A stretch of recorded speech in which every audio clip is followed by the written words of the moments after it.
Bonsoir à toutes et à tous. Dans nos précédentes vidéos, nous avons posé les bases de la gestion de ressources humaines. Aujourd'hui, pour notre 5e volet, nous allons aborder un pilier important qui n'est rien d'autre que la planification de gestion de ressources humaines. Souvent sous-estimée, cette démarche est pourtant cruciale pour toute organisation. Découvrez avec moi pourquoi comprendre et maîtriser la planification de gestion de ressources humaines est indispensable pour chacun et comment elle façonne l'avenir du travail. Définissons tout d'abord la planification de gestion de ressources humaines. Alors, la planification de ressources humaines est un processus stratégique qui consiste à anticiper et à déterminer les besoins actuels et futurs en personnel, en compétences et en nombre, afin d'assurer que l'organisation dispose des bonnes personnes au bon moment pour atteindre ses objectifs. Alors, les objectifs de la planification de ressources humaines. Premièrement, garantir l'adéquation entre le besoin en personnel et les effectifs de l'entreprise. Deuxièmement, optimiser l'utilisation de gestion des ressources humaines.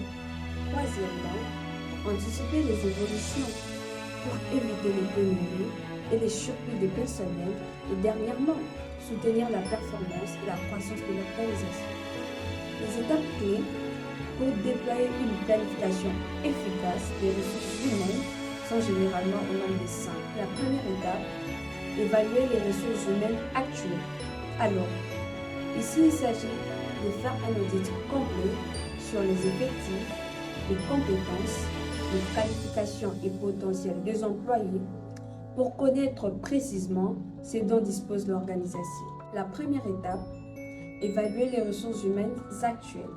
Alors, ici il s'agit de faire un audit complet sur les effectifs, les compétences, les qualifications et les potentiels des employés en place pour connaître précisément ce dont dispose l'organisation.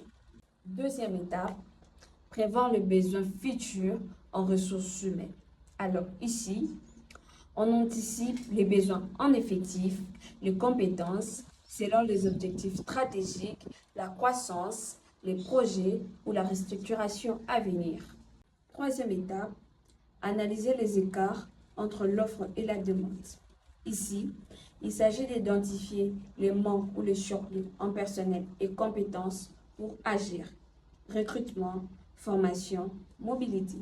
Quatrième étape, définir ou déployer les stratégies des ressources humaines. Alors, ici, il s'agit d'élaborer des plans d'action pour recruter, former, fidéliser ou réorganiser les talents afin d'aligner les ressources humaines sur les besoins identifiés. Cinquième et dernière étape, suivre et ajuster la planification.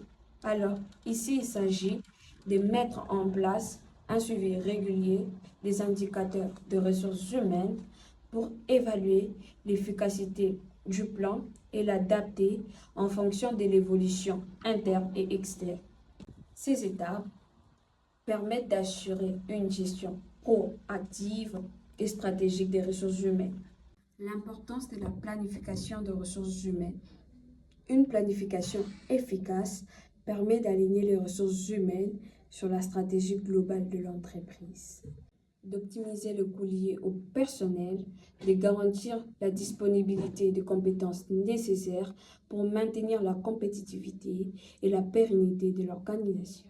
Pour clore, la planification de ressources humaines est un outil indispensable pour anticiper les besoins en personnel et compétences, assurer une gestion proactive du capital humain et accompagner la réussite à long terme de l'entreprise.